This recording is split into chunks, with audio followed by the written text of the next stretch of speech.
Okay, I'm going to show you how to make a cup of AeroPress coffee, but now I'm going to do something a little different. Instead of using the filters, the paper filters, I'm going to use a permanent style filter. These are like thin metal, they got like microscopic holes in it. And you just drop that in there like that, if you haven't already had one. And then, you put it in your AeroPress. And now you're ready for coffee.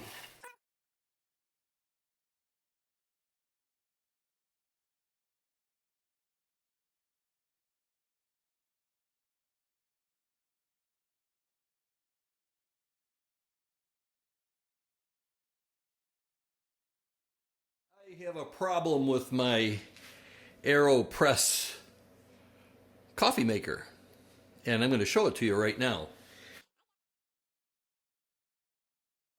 A reusable filter instead of the paper filters, and so I am using this, and I have a problem. So when I peel it off, a lot of times you get gunk on the top that sticks. This is actually a good one.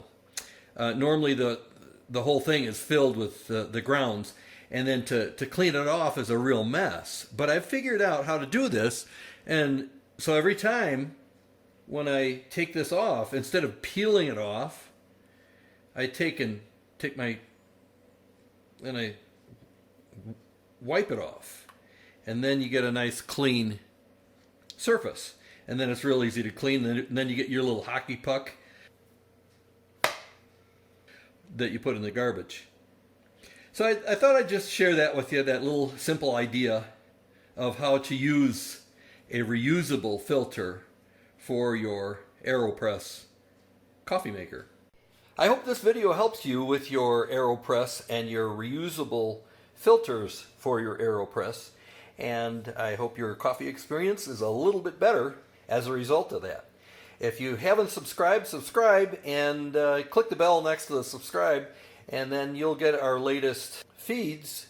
And sometimes I have some how to do videos and this, that, and the other things. So thanks for watching, and have a great day.